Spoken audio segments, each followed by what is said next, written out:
లేఖనమును నెరవేరునట్లు నేను తప్పుకొనుచున్నానని.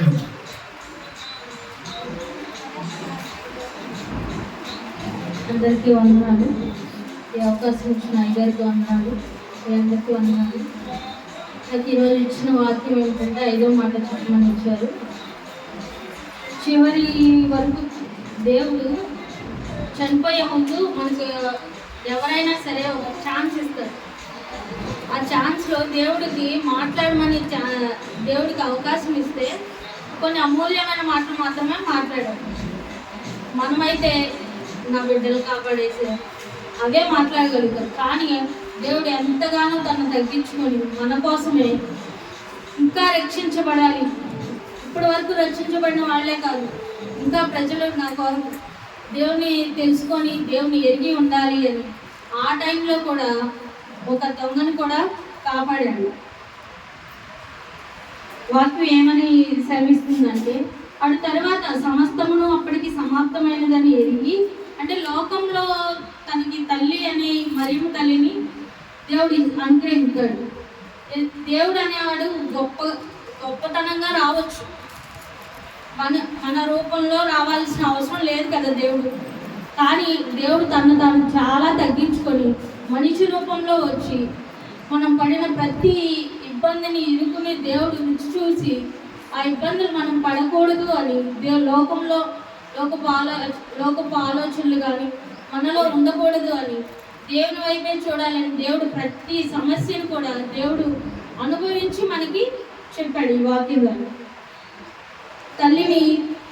తన తల్లిని కూడా లోకంలో తనకి ఇచ్చిన దేవుడు ఇచ్చిన తల్లిని కూడా ఒక శిష్యులకు అప్పగించి, నేను లేకపోతే ఏమైపోద్దో నా తల్లి అని దేవుడు తన తల్లిని కూడా ఒక శిష్యునికి అప్పచెప్పి చివరిగా ముగిస్తాడు.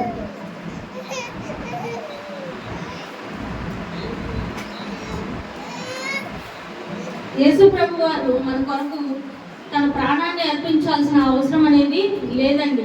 ఎన్నో అద్భుత కార్యాలు చేసి దేవుడు నేనే దేవుణ్ణి, మీరు నా మాటే వినాలి అని చెప్పగలరు.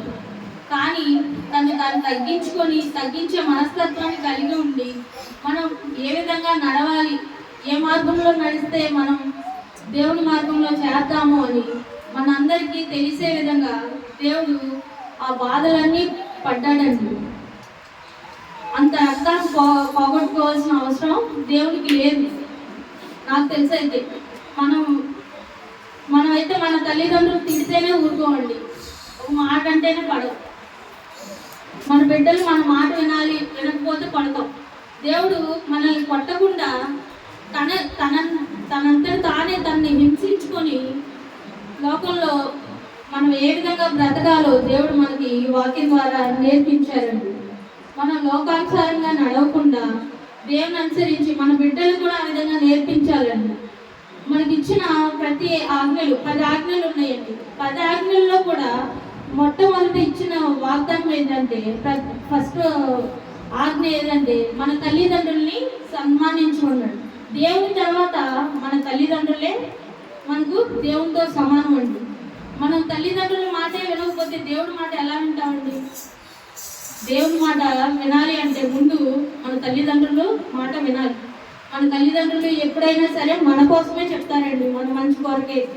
వాళ్ళు బాధపడైనా సరే మనల్ని కష్టపెట్టరండి. అట్లాగే దేవుడు మన కోసం కూడా బాధపడి ఎంతో రక్తం కార్చి మన కొరకు ప్రాణం పెట్టిన దేవుణ్ణి విడిచిపెట్టి మన లోకానుసారమైన జీవితం జీవిస్తున్నామండి. ఇప్పటికైనా లోకానుసారమైన జీవితాన్ని వదిలేసి దేవునికి మన ఆత్మను అప్పచెప్పి మనం లోకానుసారమైన జీవితంలో నుండి బయటపడి దేవుని అనుసరించి నడుచుకోవాలని ఈ చిన్ని వాక్యాన్ని దేవుడు దీవించి ఆశీర్వదించున్నాం. దాహమని అడిగింది ప్రేమ.